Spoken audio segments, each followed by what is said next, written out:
for another episode of the RK Football Podcast. And it is obviously of me, Matt, with Stuart and David. And we have Josh back with us this week. How are we all anyway? All right? All good. Very well. Very well. How are you, Matt? Yeah, feeling alive. I've Yes, made indeed. a huge error this week. Huge. I was hoping to capitalise this week in my fantasy football by What did you making a do? very brave, bold decision. I triple captain Haaland. And he He didn't even start yet. No, mate. You had to have known that was a possibility. They played midweek. I gotta be honest, Wolves at home. With me, like it was just like the idea that basically like was it I've still got was it even like two of my players that were like moved to City, and there was one got a clean sheet, one scored, and then Harry Wilson, love that guy. Best thing I ever did was put him in my team because ever since then he's just. Man. To be fair, Matt, I've got one that's not that far away from that. I've had Dorgu on my bench for the last 2 weeks. He's got like 23 points in the last 2 weeks. He's been on my bench both times. That's unlucky. I've got unless he's injured or suspended, that dude is staying in my team for the rest of the season. I don't care. Watch him do nothing now. Watch him not score a goal nor assist. Yeah. Gets sent off. Against Fulham or something. Yeah. But yeah, that was arguably the most frustrating thing of my life. That's a rough one. That's a rough one. And you know when I made the decision and I was like, please no one mention it. And then the very first, and then I get a message on my chat saying, "Oh, hello, Matt. Did you use your triple?" I was like, "No, I didn't." I mean, I don't want to chastise you too much, Matt, but I mean, he has not scored in however many games. Do you know what I mean? Like he's not in good form, and they played European football midweek. There was every chance. I thought this was I the don't game. know, Matt. Okay, but the worst thing was he came on for the last 10 minutes. Like at that point, don't you want your vice captain to take the triple captain? Yeah, exactly. Yeah. Again, Guardiola knew, man. He knew he was just having you on. But obviously City did get a huge result on the weekend against Wolves. It was a game that I think a lot of people sat and thought it's definitely going to be a victory. They obviously ran out 2-0 winners with goals from Mamouche and Semenyo, one player who is now back from injury and back with a bang, and the other who is going from strength to strength in this City side. He looks really good, Semenyo, and he's in a way sort of solidifying that winger's spot that's been quite questionable over this season. Do you think he's going to be a starter for the rest of this season? You'd probably have to say so, yeah. But I think City must be extremely thankful from Guardiola all the way down to the fans of his electric start to his City career. I mean, we think of other players who have come to clubs this season, particularly Isak, and players like another player I had in my head, I forgot. But Eze when he went to Arsenal hasn't pulled up trees since he arrived there, and it did take a little bit of a start, but it's good to see him scoring immediately, and particularly with Haaland not really firing on all cylinders at the moment, and also good to see someone like Marmouche back from injury as well. Good to see him scoring. But yeah, I think Semenyo will be a big player for City this season, particularly if Haaland doesn't quite pick up the form for the remainder of the season. I mean, there's every chance he will. But for the goals to start spreading, and Foden's had a bit of a dip as well. I know he didn't start the weekend, but I think he'll be an important player for them this season for sure. I think as well, one thing I'll add to that, I mean, I can't remember a City-wide player that has scored regular goals since Mahrez left. I mean, Mahrez, I think there's one season he got over 20 goals in the league alone. He was a regular goal scorer. Alvarez?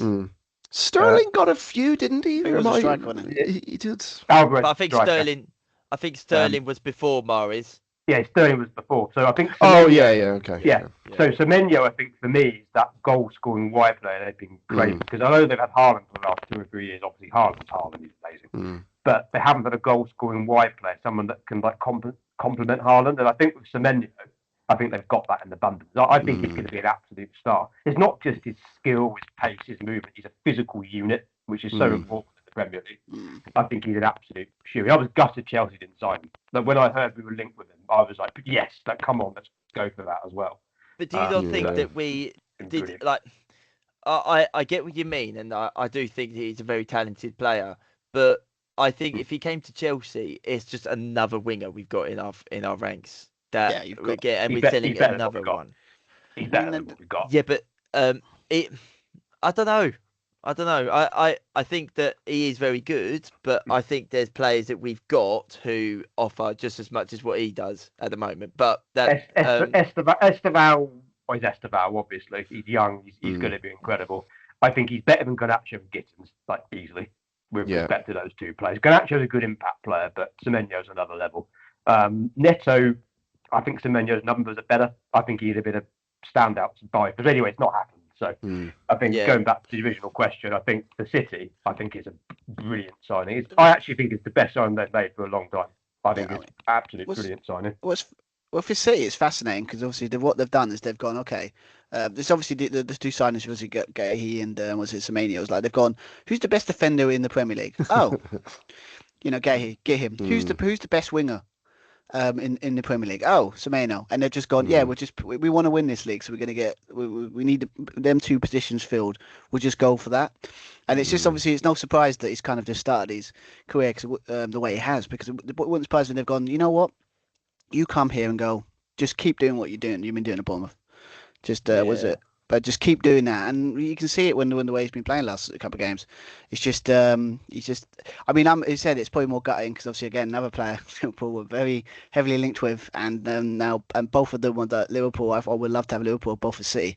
It kind of hurts, but. Do you think though that I get what Josh is saying about Semenyo is they're like B signing? I actually would say Gahey is.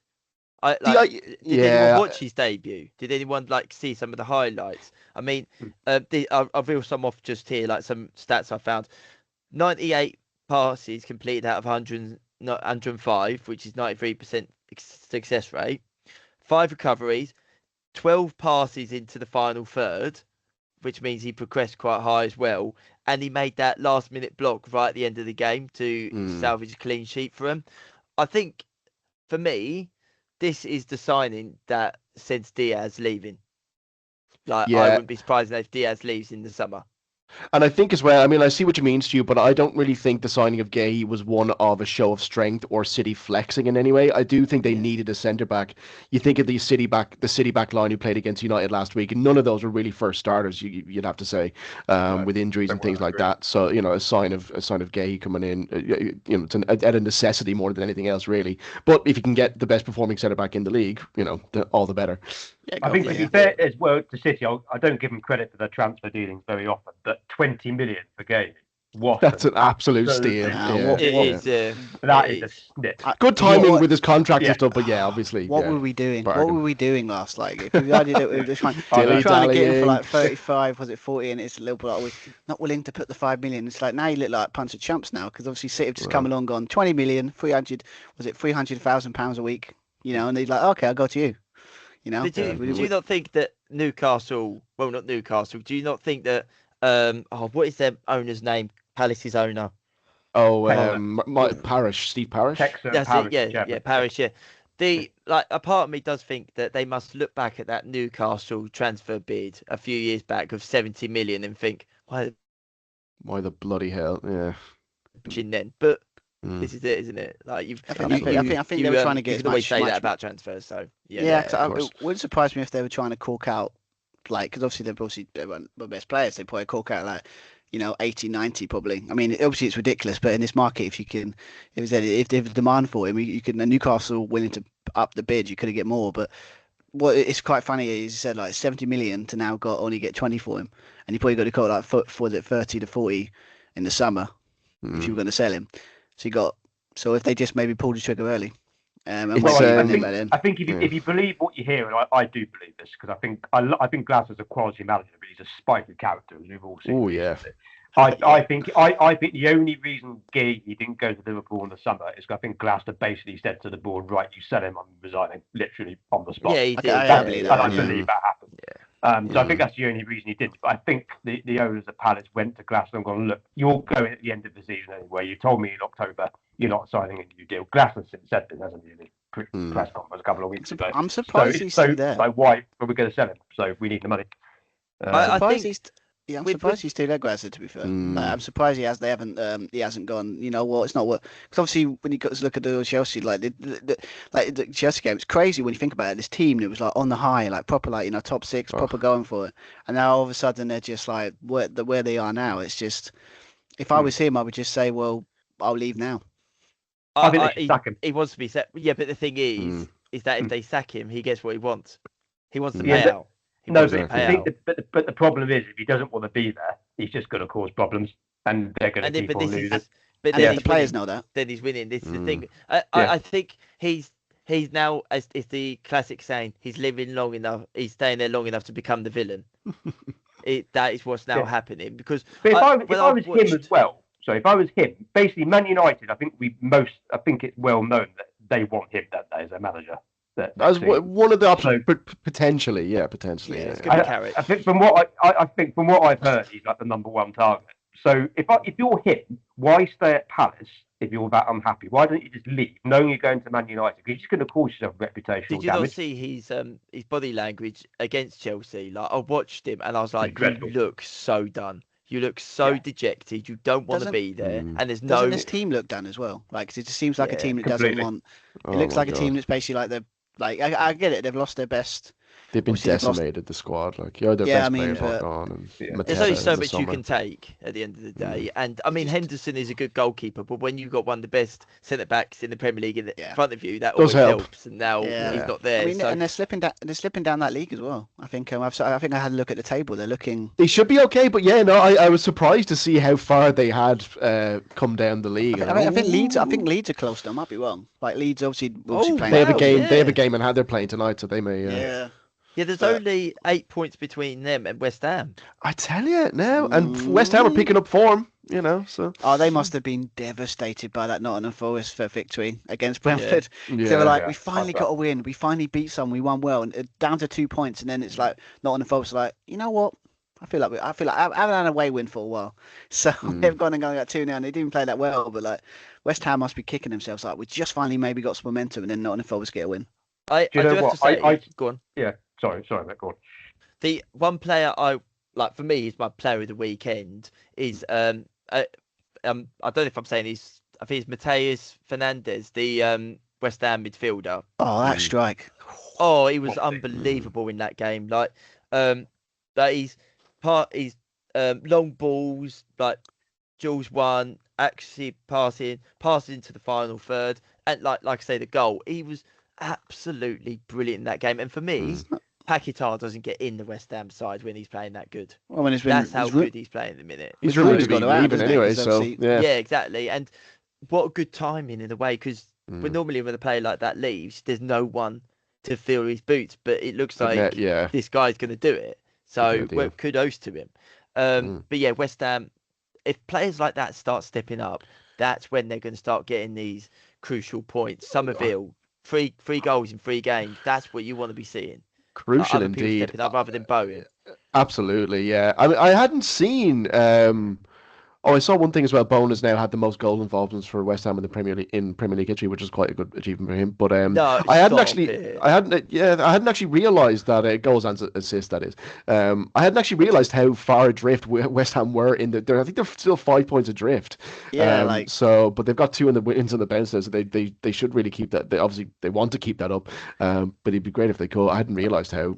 They were doing, to be honest. I mean, David, you must be becoming a hence West Ham fan right now, right? Yeah, because I want Forest to go down, baby. Yeah. That'd be like with all the predictions. Like when you predictions thing, you biggest smile on your face. You'd be like, I told you guys, but did you listen? No, you didn't, did you? I've still got Arsenal to win the league, so I still have. Well, you can only have one amazing prediction, okay? You can't have 2, okay? Yeah, I know. I'll get pelted for this, and I'm absolutely convinced that in terms of the relegation battle, I'm still not sold by Leeds. I'm just not. Leeds? I know they're on a great run. Really? They're the sort of... So for me, Barker is the sort of manager that's more than capable of going 12, 13 games without a win all of a sudden in the Premier League. He's never kept the team up. I know it's Norwich, but I still think, and again, I know I'll get pelted for this, I still think both Forest and West Ham will get out of it. I think they've got Probably Premier League not managers the that worst don't shout. have to I get think- out I of think- trouble. Yeah, it's not the worst we're- shout in the world. No. No, I mean it's not like it, but I think it's just because out of all, I mean, obviously if Cameroon's goals dries out, but out of all of them down there, Leeds seems to be the only one that actually has a, goal threat and kind of consistently and has been actually got like a proper old school like kind of striker type thing. So that's what probably would keep them up. But I can see what you mean. Nor But Dominic Calvert-Lewin. And pretty he's much, and, yes. And Calvert-Lewin, Having a great season. brilliant. He's been brilliant this season, but he's very injury prone. When he's injured, it's never ever for a Well, week. this is It's it. You always- say this. Yeah. You say this at Leeds. He's been. Obviously, it's not only been a few months, but he's actually been quite good. To be fair, like in terms of his injuries and everything like that. But for me, the difference is, and this is why Burnley and Wolves are doomed in my eyes, is that games like Burnley drew obviously against Spurs, a game that really they should have held out and won. They had to hold out. They should have won that game. And they got a point in a game that they played well in. So that's one of the reasons they're going to go down. Is because they're only getting points when they play well, not wins. And the same with Wolves as well. Like Wolves have been doomed for so long anyway. But with Leeds, the difference is that when they are up against it, they're still getting something from the game. Yeah, they've got that kind of grit. The difference. Right, exactly. yeah. And Nottingham Forest are dropping points at crucial stages, and West Ham same as well. I think Leeds could be involved. I think they'll be one of the teams involved, but I don't think they'll go down now. I think they've got the goal scoring power, and Purdue in the midfield looks really promising as well. Yeah, they just feel like a proper, like when you think of teams that stay up, and you look at all the kind of ingredients for a team to stay up. Feels like for me, unless something drastically changes, that again could be tonight. But obviously, as recording this, obviously they get thumped, and all of a sudden, it's like 7-0. Yeah. Oh no. But like no, they said they've got the grit. They seem to be able to grind out results. They've got the goal scorer that you always kind of need, like if you want to stay up. But kind of like when you think of that kind of teams back in the day that you stay up, used to be because he had a goal scorer or just had that grit, and I think they've got that. So obviously things could change, but I think they've got enough to stay up this season at least. I think with Forest and West Ham as well, and we say this about the title race, don't we, about Villa, who, by the way, I'd love them to win the league. They won't, but I'd love them to. I think anyone would. Could you imagine? Could you imagine the Arsenal fans? Oh, imagine Kyle. Was it come third? Come third in there? Was it in a year they're going to win it? But I think Forest and West Ham have got the depth. So say, for example, with Forest, if, say, Igor Jesus, who I like, by the way, gets injured, they've got a Wandi, they've got Wood that can come in to replace him. So West Ham, if Bowen gets injured, they've made a couple of signings lately, haven't they? Is Pablo, the new striker they've got? Yeah, they've got Callum Wilson still there as well, as more than capable in the Premier League still. I think if their main men get injured, they've got people to come in and still do the job. Where I worry for Leeds in a hard slog of a relegation battle, say if Nemecha gets injured or Calvert-Lewin in particular gets injured, who have they got to come in and replace them for a few games? Fair point. That's my concern. I think, and if you look at their fixtures coming up, Everton away tonight, not easy. I'll be impressed if Leeds get something tonight. Arsenal at home, unlikely they'll get something. I'm not sold. I'm really, really not sold by these. I don't think that's the worst take. I think I think a lot of people would argue that there's an argument for both, but we seem to have a strong following for Leeds United fans here, so I'm going to say stay up. Even as a Chelsea fan, I love Chelsea Leeds games. I really hope they stay up. Just for that alone. This Leeds fan base thing, news to me. No, we've got a heavy following. I'm not going to get a scarf put up. I will just clarify that I am Chelsea through. I can't. But yeah. So I think.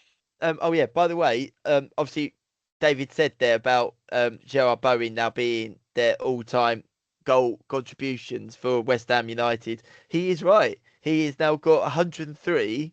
For West Ham, which takes him Mikel Antonio, above. I think, he overtook. Yes, that's right. Mikel Antonio with 101. So, and you got the likes of Mark Noble in there, Paolo Di Canio, Trevor Sinclair. So isn't it one of those stats for West Ham? Isn't it one of those stats like was it goal involvements? Like I don't know. Isn't that one of those stats that? I know what you mean. Yeah, just like, and it's like stats anyway. I'm not a statty person, but it was one of those that just stuck. Like, that's quite.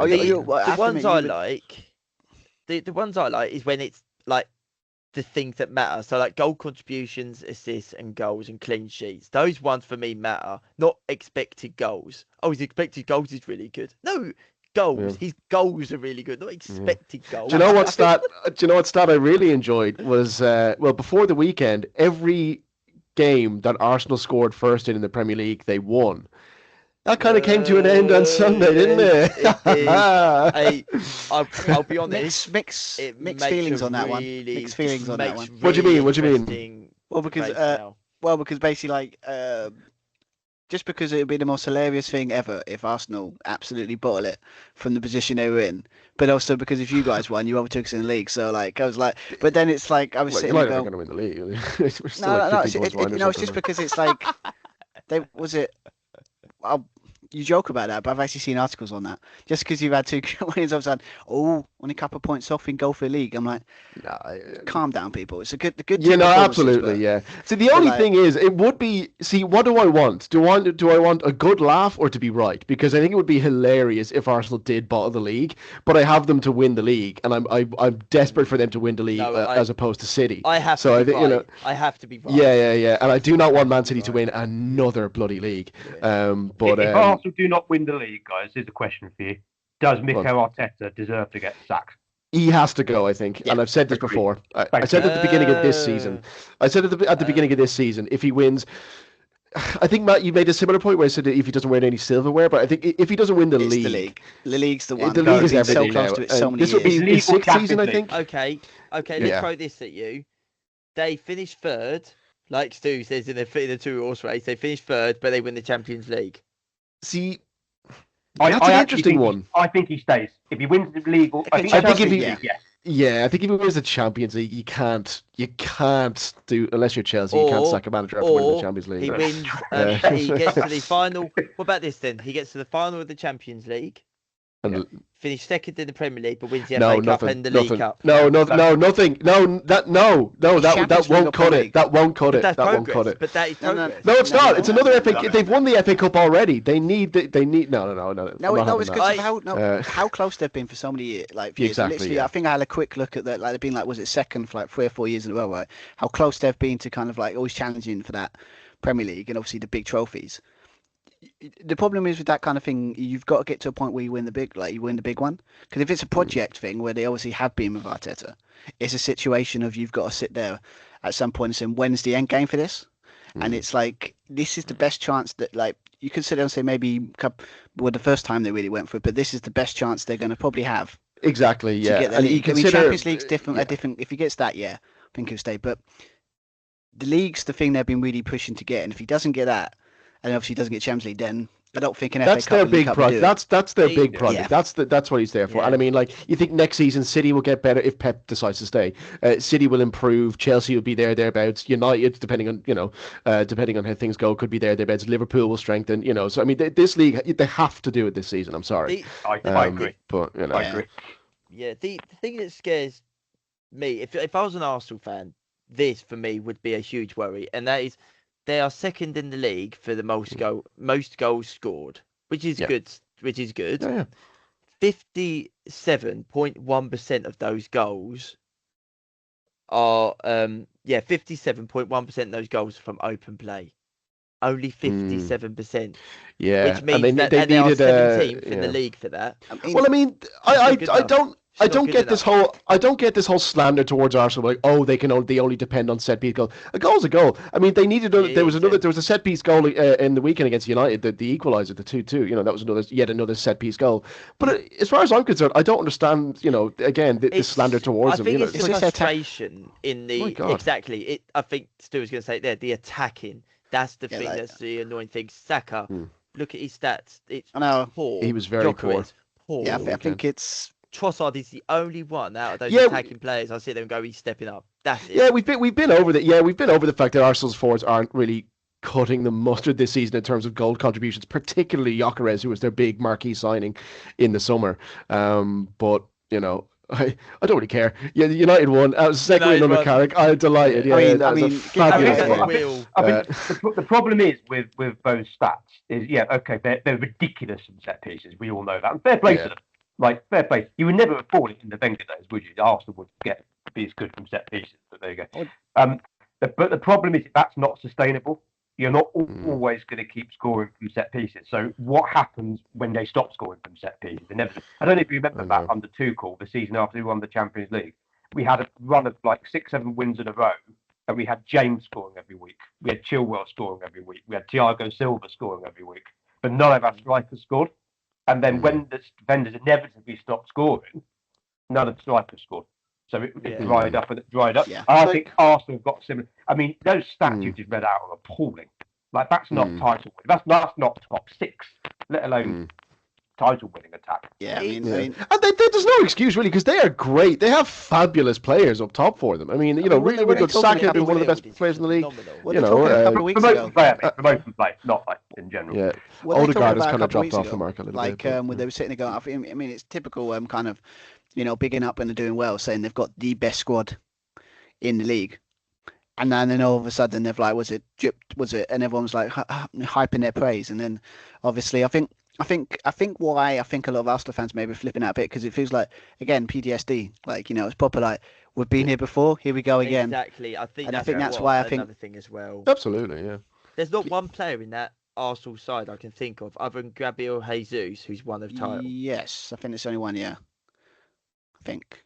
I can't pick one off the top of my head. No, I think Where did Zubimendi come from? Sociedad. Sociedad. Oh, okay, never mind. Yeah. Declan Rice is the only player I can think of that's won a trophy within the last few seasons. And I mean, isn't that more of a dig at Mm. Arsenal though? Because basically it's at West Ham, so basically West Ham have got more trophies than Arsenal. Yes, but I think for me that like having that winning mentality is key. Yeah. The problem is they've been in this position so many times, but there's no one there that's going like, this is what we need to do. The only other one I think that's the only other one that's won a trophy is Eze. Like in that time, won the FA Cup. Oh yeah, FA Cup. But not a league, Again, Champions League. Yeah, it's leagues, isn't it? But I mean, there comes a stage you have to like forego all of that, and just to do without all that kind of they don't have their. I mean, they had they're by far in a way one of the best teams. They're probably statistically speaking, but going by the table alone, they're the best team in the league by 4 points. So there's no reason why they shouldn't continue on that form. They've got players who, if anything, are still, Gyökeres is nowhere near his best yet. Eze's up and down. Odegaard's really is not hitting the form that he's not playing as well as he could have. Madueke's before. They have players who can only get better, So, I mean, they have every chance to win this league.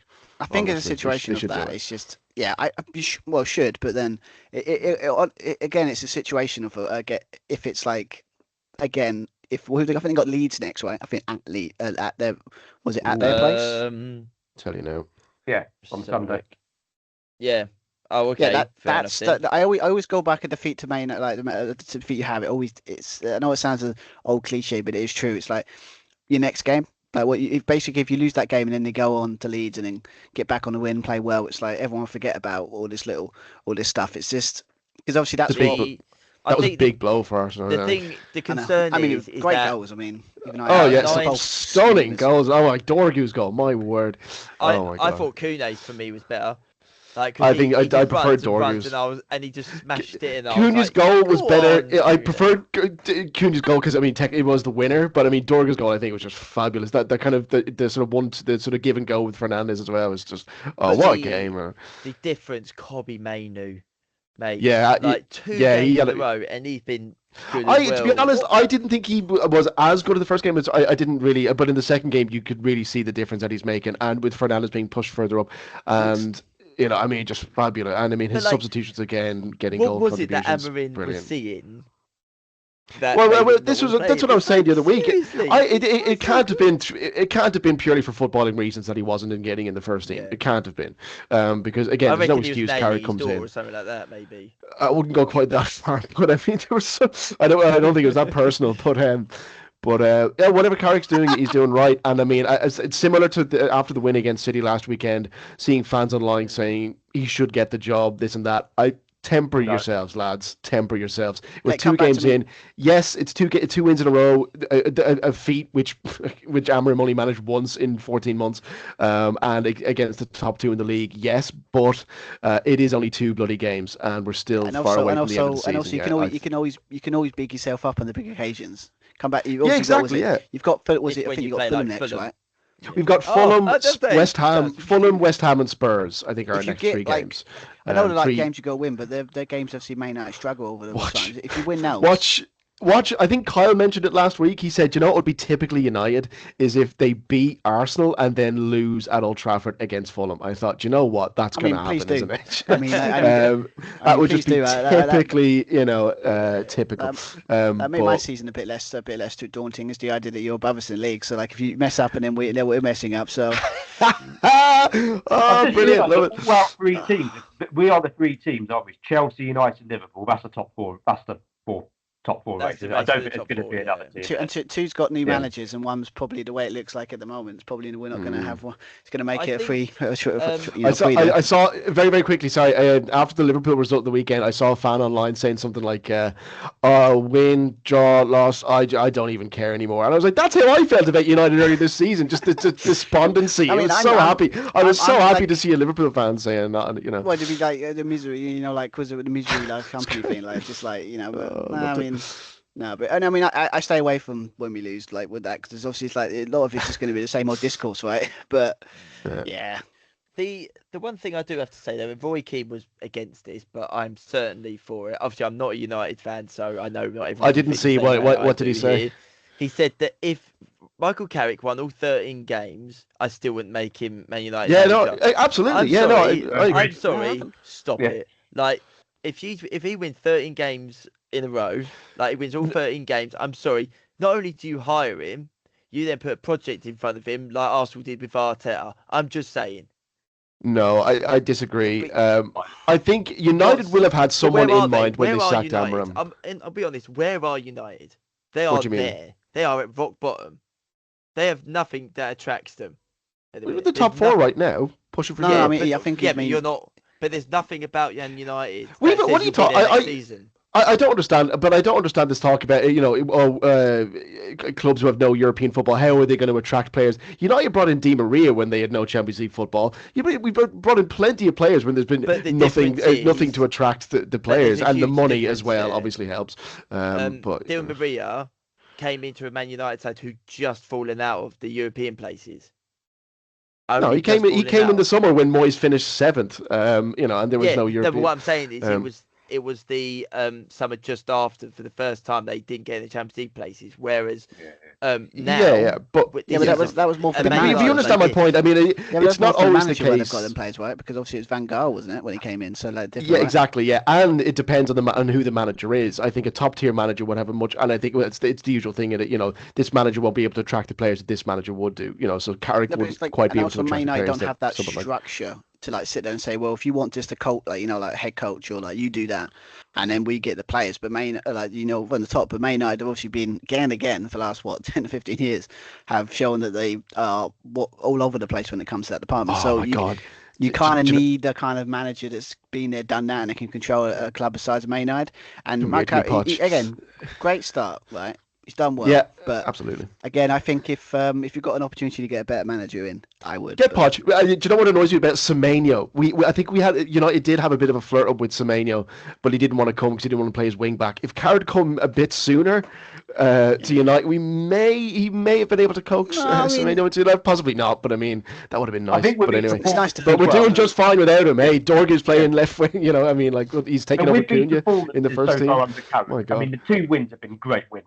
Fair play. Yeah, really good. I mean, the City one, I wasn't totally surprised about, but the Arsenal one was brilliant. I think it's a case of, I don't think the United players like Amorim. I think that's clear from the performances of the last. 100%. You can see in their performances how much more relaxed they are. Exactly. Yeah. And Carrick's, I think, been quite bright. He's kept it simple. His team selections have been sensible. His tactics have been sensible. He's in a little bit of fortune, maybe in the Arsenal game. 2 absolute weldies, but you still deserve to win. There's no doubt about that. Lemons was good. But so reliable. Oh my God, just coming and collecting balls, love it. Yeah. But for me, I'm sorry, but Man United being arguably the biggest club in world football, Michael Carrick as permanent manager is not the answer. I'm sorry. I understand, but I don't even think. No one said that about him. Yeah. True enough. You can't tell the future, but I don't necessarily have a problem with but the name is not quite synonymous with what United kind of stand for in the statute of the club and all the rest of it. I just don't think it's too hasty. I think it's just too. It's a typical. It's like Ollie. He comes in, he wins 8 or 9 games on the bench or whatever, and then he gets the goal in a full time. But that was because I think a lot of the I think the United board at the time were listening too much to the fans, because all the fans were calling for Ollie to get the job, and it was almost like they sort of gave in a way, as opposed to kind of taking a step back, taking a breath, and going, "Hang on, let's see if there's other." Anyone can have a new manager. I remember you beat PSG. Rashford got that pen, and it was an emotional decision. And actually, after that game, I think you went like 6 or 7 games without a win.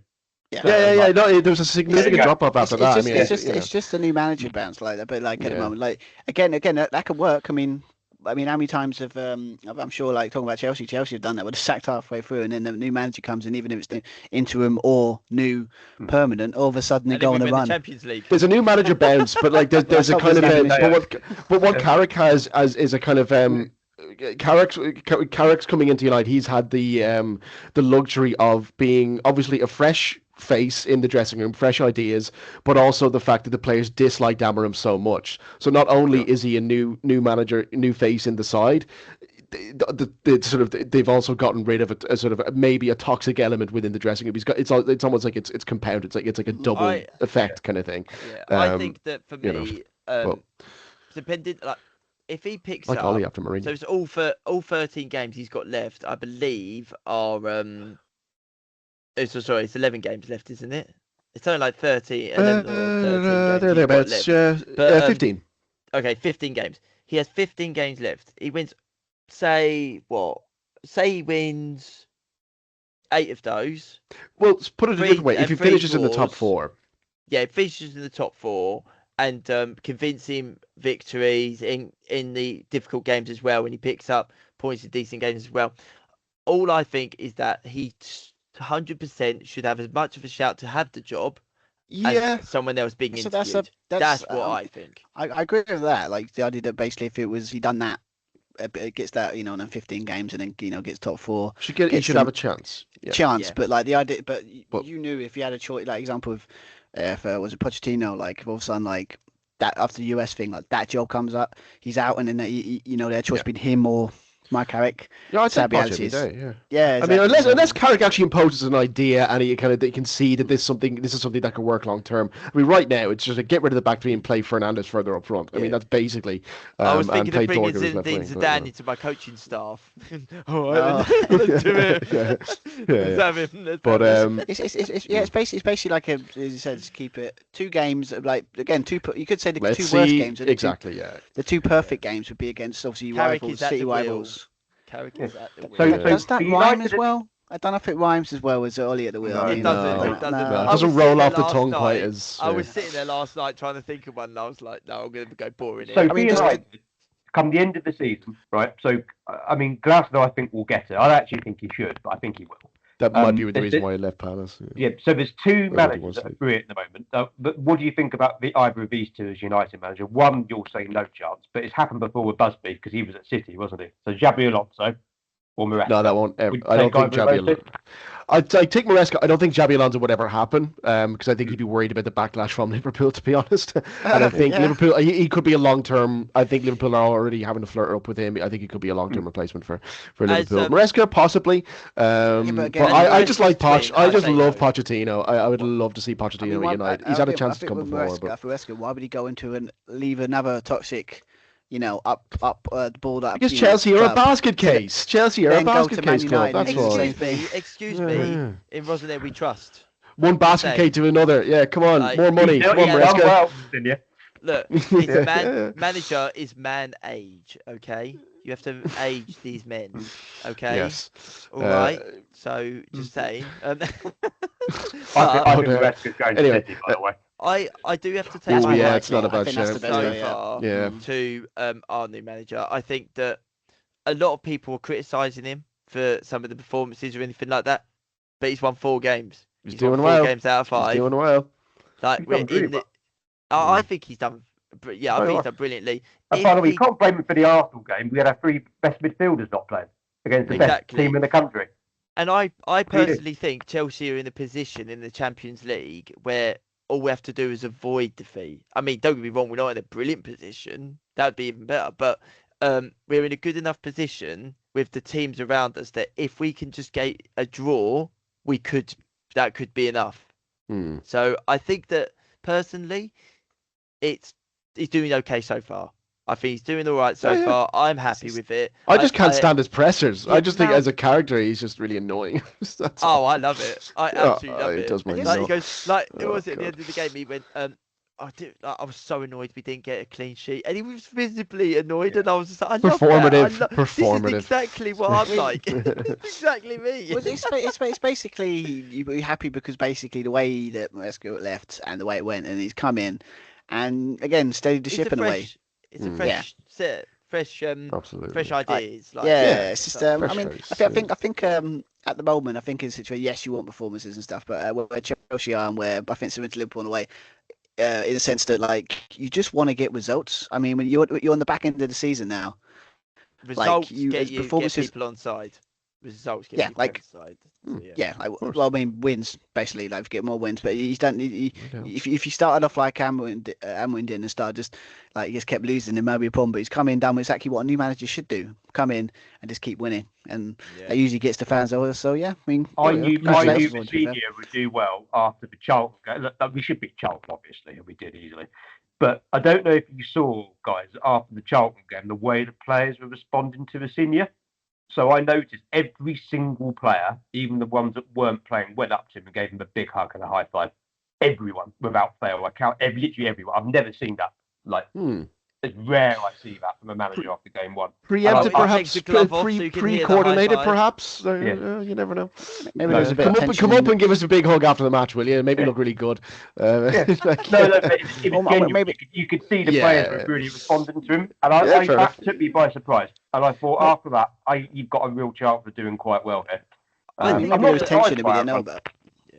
I think enough. for me, if like the big talking point will be when it comes to the gritty games, the ones where like Man United and Liverpool lose, Chelsea take full advantage, like those sort of games, or in the FA Cup, in the Champions League when we get to knockout stages. How is he going to manage the squad then? That's when it's going to start getting interesting. Will we know then? Okay, is this the right manager going forward or not?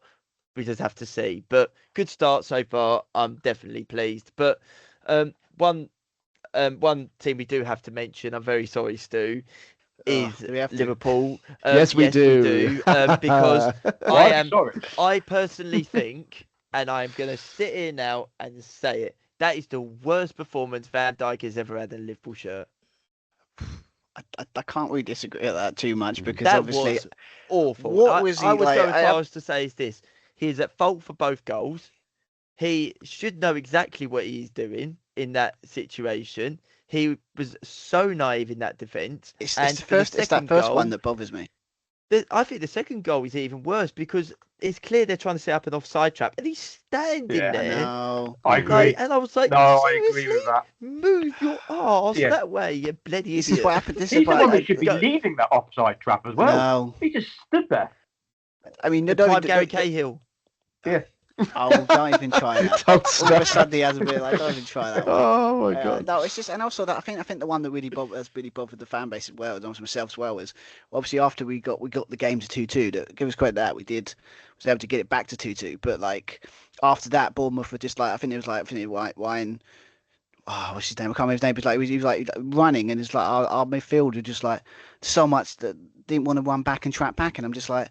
And it's like you're very, very lucky to still be 2-2, even when we got the Foga when it was 3-2. But it's one of these situations that I think it was like I think when I reviewed it on my blog thing, I just said it feels like deja vu again. It's like it's the same problems again. We're losing last minute winners. It's probably the same way we've been losing since when we done it when we went for that run, and that was a couple of months ago. So it's like a situation now. It's like because obviously there's a lot of people are talking about sacking the manager. You always go, no, I'll give him time. But now you're starting to think if You've tried all your it's ideas and too- nothing's changing. It's too time to turn. It's too time to turn on the new manager. I don't think they should get rid of Slot. I personally think Are you saying a that 'cause you want top situation four? be No, I'm speaking purely. I'm taking off my United hat and setting it aside. No. I really don't think they should sack her. It I feels mean, like. well, it's just you got two options with them. Then basically, I would sit there and say you either obviously we've got. The problem is, I think if you want to sit there and go, okay, we'll keep him, back him. Sit there and go, okay, what's our weakness right now? Well, we've got only one available centre defender, so like, and even he's not playing great. But I the don't think he's got problem the answers. is that you did I get what you're saying there, Stu. You say like back him. They backed him with nearly £300 million spent in the summer. True, we What talk more- about the one what more- position now. What more do you want? Like, Well, nearly half of that though. though is injured with Isak out. So. True, but I think that for me, I think that if you get to the summer, Liverpool haven't made the top four, and he's been like, what was it, in the knockout stage? Like they don't even make the knockout stages, or they don't even make it out of the group. Sorry, they make it in the knockout stage, but they get knocked out early on, and then they go out of all the cups. For me, I would sit there and say, right, do we back him again in the summer, like you say, or do like back him again in the summer, and then if things don't go well too far into the season, we cut ties, or do we cut ties now? Well, He's just won you a league as well. This is the thing. I mean, isn't it? yeah, but That's the one thing. That's the one thing. If you'd said to Liverpool fans, Stu, when Arne Slot's coming, did Liverpool fans realistically think he'd be winning a league the very next season? No one would have thought that. So I mean, like in 1.5 Premier League seasons, he's won a Premier League. I know, it's like, so I think he's perfectly entitled to try to get to the end of this season in the group. I get it, but I think for me a lot of I think it's we're at this point now. We're just looking at the performances, and I have to admit, with like as I said many times, anyway, when I've been doing my writing, anyways, like you can see what they're trying to do, but the problem is they're not. They don't have the squad or the ability anymore to really do it consistently, or do it even throughout games, and have anyone on the bench that can really transform anything that we used to have back in last season. Well, even when you were thinking we're playing this way, we had those kind of players that can come on and just like change the momentum of a game. That got us like turn a draw into a win. But at this season, it's just like you need to do something like the reason with that. I think that Bournemouth defeat hurts the most because it's like a rerun. It's like you're seeing the same problems over again, and also because with that. And it's just like near the end, it seemed like there was apparently energy levels. They're like they're knackered by 60 minutes. You're like, it's February, and your team's absolutely knackered. If it was a Klopp team, you can understand because way high press, but it's just the intuition of like there's no energy. We seem to we have like good spells, and then we just lose energy, and obviously we always lose near the end. And all the points, and all the like example the Fulham game. Obviously, the Palace early on, like the Brentford, that same stuff. Like we just lose energy near the end. There's too much space, and then teams know if they can go at us, they either get a draw or get a win. I've got a question for you, Stu, and we'll finish with a little bit on this. I think with Van Dijk this season and how he's been playing, do you sell him in the summer? He just signed a new contract. So what does it mean?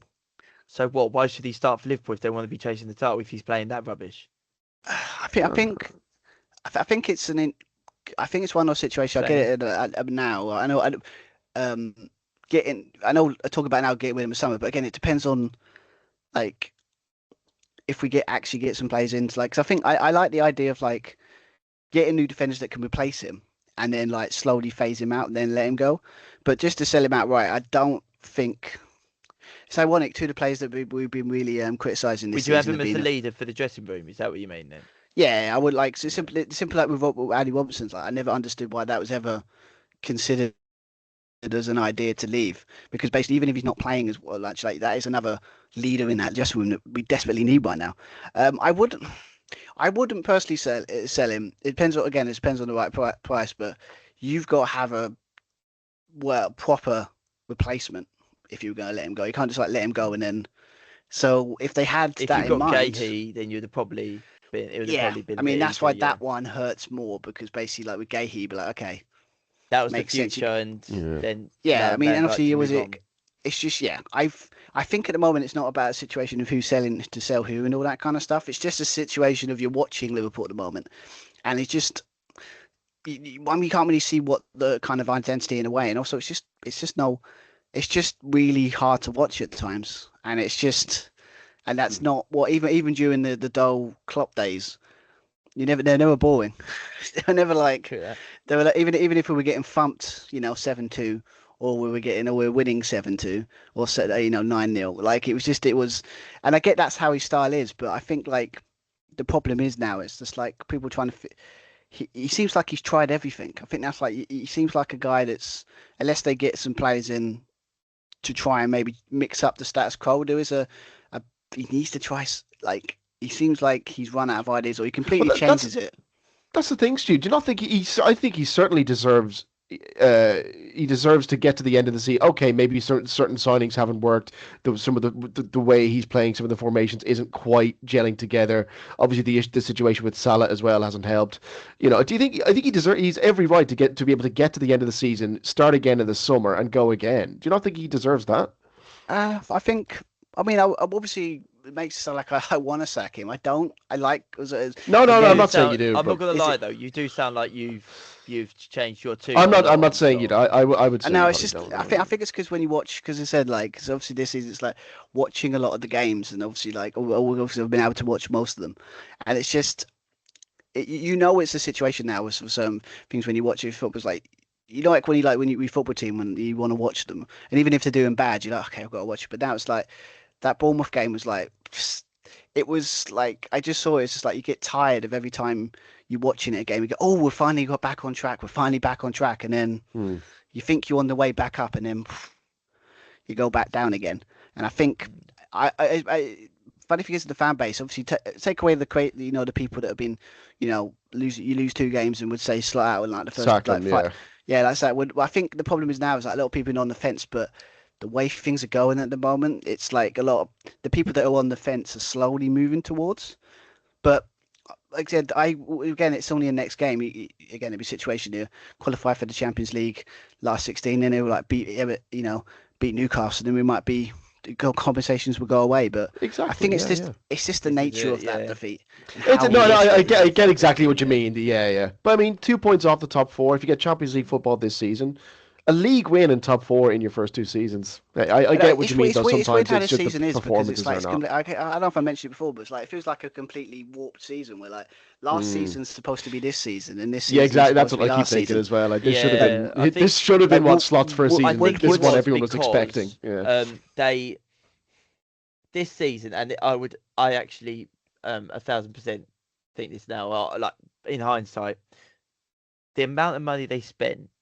They were setting themselves up to fail because their expectation was so high. And let's be honest, everyone thought Liverpool would win the title. Yeah, everyone thought they'd not win the me, title. not us, Matt. We didn't. Yeah, because we know what's going on. But it was the expectation was so high that anything less than perfection was poor. No, it's. I think it's because of it's the spending and the league winning league last season. Again, as I said, like opposite thing. If it was a situation, he went into. Let's sit there and say, okay, well, if he had the one we have now with the players he had last season and had that kind of thing, a lot of people, I think, are given more benefit of doubt because of, because obviously, like, okay, we get it, new manager, got us the bed in, but obviously last season, how well we did and won the league. Yeah, I think the expectation is a thing, because obviously we're expecting us to, well, be in a title race, but obviously we're not even nowhere near. I think a funny thing for football, as we all know, is I would love to give him to the end of the season, and I mean, he could change it around. I hope so, but it's and also we're talking about it's more football. Sometimes it's more about on the pitch, but also it's off the pitch. Can they really afford to not get Champions League football? If Liverpool were to sack Slot before the end of the season, I think that would be bad news for Man United, in a way, because it'd be like, the end of the season. Well, because could you imagine if they got rid of Slot now, just say, and they put someone interim in charge? That's bad news for Man United because whatever good manager's out there is suddenly going, oh, could go Liverpool. I just don't see. I have a feeling that's quite. It could fall. You know I don't know. I think the exact opposite would happen. To be honest, I don't think the players are that unhappy under Slot that if he left, they'd be like, oh, thank God. Yeah, I think it's more. I don't know what it is. I think it's more because obviously, yes, we're obviously 2 points off. But again, if you look at it, I think like was it no? They haven't won. I think since no winning 5 or something. Like was it like unbeaten in 13 though? So it depends on how you look at it, you know. Yeah, well, it's just the old. Bad draws, like. You are such a Yeah. glass half full, like, David. You really I'm are. trying. No, I am trying I mean, to be as I just cannot stand reactionary fans or overreactionary fans. You know. I mean, to be fair, I'm not saying Stu is, but other people are just getting silly. You know. I mean, I was that for a little while. I mean, obviously, I was trying to stay away from those people that are like, noise. Exactly. Yeah. But I mean, obviously, I'm not. I think I'm more of like. I was always been on the fence, but obviously I'm slowly drifting towards he needs to go. But again, it's like we're not talking about like 180. Like I could see, I want him to succeed because obviously again he won the league, so I do believe in that. But momentum. And I'm not saying just because we're going to see a big cross through that Liverpool badge behind him. Like, I'm Arne's not out. Slot on a dartboard. I don't think that would ever happen. The idea that I would actually get like so divorced for the club, I've gone. You know what? I'm giving. I think to be fair to Slot, he won. I think he was smart last year. He saw what happened with Klopp was working, so he tweaked it a little bit, very little. especially in the midfield. And he won the league. And to be honest, there wasn't that much competition. Fair play for him to win it. He deserved to win it. But the competition last year for the title was poor. Yeah. Arsenal were poor. City were poor. City were burned out. Were nowhere near it.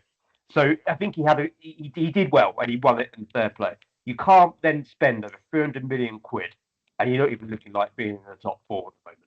I'm sorry, you can't do that. That's not and also its identity as well, because obviously, like with, as you said, with last season, it basically what everyone was really like. Well, I was praising it at that time as well. Was like it just took what we had and just tweaked it a little bit.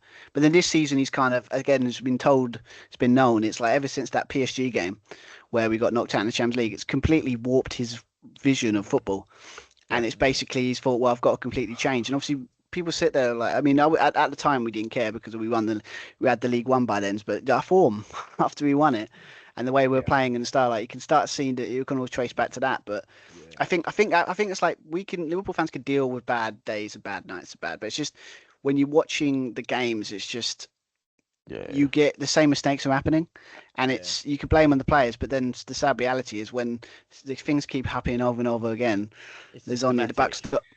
You can always tell if the players are playing for a manager by how much they run off the ball for that manager. And I watched that game on Saturday, and I don't know if you agree with me, Stu. Those players weren't running for Slot. Szoboszlai is your standout performer. By a history mile. He's been brilliant this season. Yeah. I mean, he's basically been our best player. I mean, the idea that basically, I think some of the fan base said it right. It's like it seems like he's the only one running, and he's looking around the guys going, "Hey guys, you're gonna help me out?" You know, that's why. I remember when we talked earlier in the season was like when he's not playing, we don't look as good. When he's playing, we look.